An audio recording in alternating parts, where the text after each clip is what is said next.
Welcome to College Football Live. Let's take a look at this week's college football rankings brought to you by Chick-fil-A. Hot off the presses, Ohio State bumps itself up to number 1. Texas becomes the first number 1 team to lose its opener since 1990. They fall down to 7. Miami is in the top 5. So is Florida State and Florida rounding out the top 15, meaning Miami, Florida State, and Florida, the triumvirate, in the top 15 together for the first time in nearly 20 years. Bama, by the way, is at 21, their lowest ranking in 17 years. And that's because of the Seminole shocker that took place Saturday at Doak Campbell Stadium.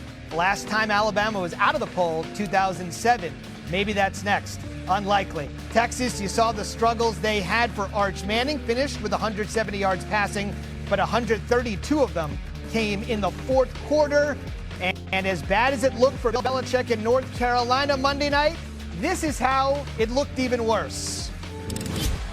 Opening night for Bill Belichick, sort of like a freshman orientation. Bud Clark completely showing his experience and just baiting Lopez. Touchdown TCU, 75 yards, and the heels are getting the boot put right to their backside. Belichick hoping there will be better nights than this one. We're going back to work, and we're going to get better. And with that, we welcome you to College Football Live. Sam Oucho, Tom Lugan, Bill, Pete Thamel. I'm Zubin Mehenti. North Carolina went more than 2 hours with completing a pass. 2 hours of real time. We'll talk about the heels here in just a second. But guys, I want to get your thoughts on the poll. Tom, let's start with you. We did see 4 teams in the top 10 lose. It looks a little bit different. What are your thoughts? Listen, I look at the new top 10, and I think all of those teams are deserving. I think you could put them in any particular order and feel like you've got a really good bunch there. I think you got to look further down the list to really start asking yourself some questions. Iowa State moves up 6 spots after beating an FCS school. And listen, it's a great FCS program in South Dakota. And I have a hard time believing that anybody who watched Florida State and Alabama and watched Auburn and Baylor thinks that Alabama is better than Auburn right now. And Auburn's sitting there receiving votes. So listen, it's highly debatable. We understand that. It's polarizing. But, man, I thought there were a couple of surprises there.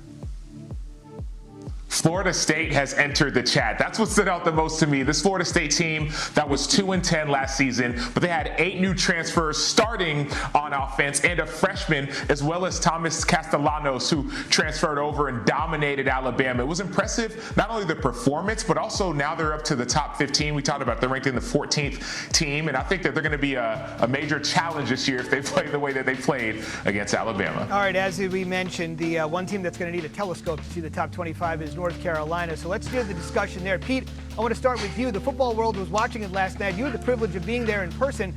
Just tell us, if you could, what the range of emotions was from that start to that third quarter finish and emptying out by the fourth quarter. Well, Zubin, the vibes were electric. I can't overstate what a scene it was through the hour leading up to the game and through the first 7 or 8 minutes of the first quarter. I mean, North Carolina was concise and flawless on their opening offensive drive, and the crowd was buzzing. Michael Jordan was in the house. There was a lot happening, but unfortunately for North Carolina, Zubin, they're just not that good.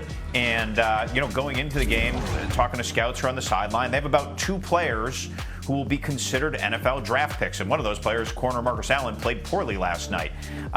What to me stood out the most once the game unfolded, Zubin, was this was just an indictment of the roster that Bill Belichick and Mike Lombardi put together. You don't pay Bill Belichick $11 million to not have a roster that can compete for the ACC championship. And I'm not saying that UNC is not going to win a game. They could certainly compete. They have a very easy schedule going forward, but you don't unfold this grand experiment to go to the Birmingham Bowl or the Fenway Bowl. And right now, just what is on the field from a pure talent perspective, no clear quarterback, no stars, issues on the offensive and defensive line, this is not a team that's an ACC contender. Well, and the problem with that, Pete, is that we've made it far more about one individual than we have about the roster and the football team and the collective parts that are actually going to go on the field. Bill Belichick doesn't have any eligibility.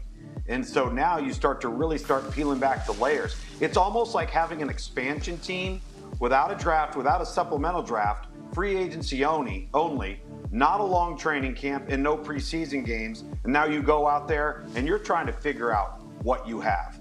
The bottom line is this: they've got to identify on tape who is doing what they were coached to do and who is not doing what they were coached to do. Who is playing effort, who is playing without effort, who's got some passion and some care about their play and the execution and the discipline it is going to take to be a good football team. And so there's a lot of work to do. And Bill Belichick's going to go right back to the tape and he's going to say, guys, we got to evaluate everything we're doing as coaches, as players, and reshuffle this roster if we need to and start going with guys that are going to do what we coach them to do. Yeah, Lombardi, by the way, is making $1.5 million himself. He's the GM, as Pete said. I saw the eyes pop there. I'm with you, man. But you got the toughest question of all. Give me a silver lining to what you saw last night. The one silver lining of North Carolina and how they played last night is that they may have just found their quarterback. Max Johnson came in the second half after quarterback transfer Gio Lopez got injured, and he looked like a seasoned veteran. Remember, last year Max Johnson won the starting quarterback position for North Carolina. He broke his leg in week 1, and that was really when North Carolina's season started to go downhill. They started a young player by the name of Jacoby Criswell, who didn't play so great.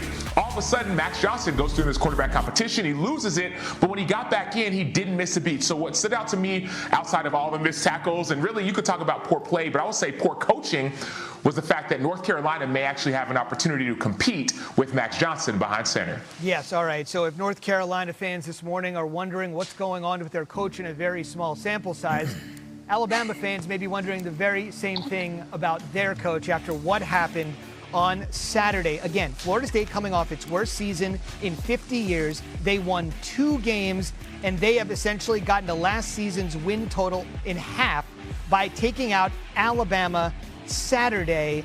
And this has a lot of people talking about what we're going to see from Alabama moving forward. Look at this stat. Just look at this for 1 second. 4 losses for Kalen DeBoer against unranked opponents in 14 games.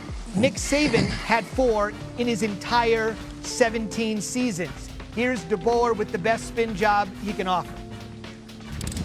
These guys have already shown me yesterday how bad they want it and how they're going to respond.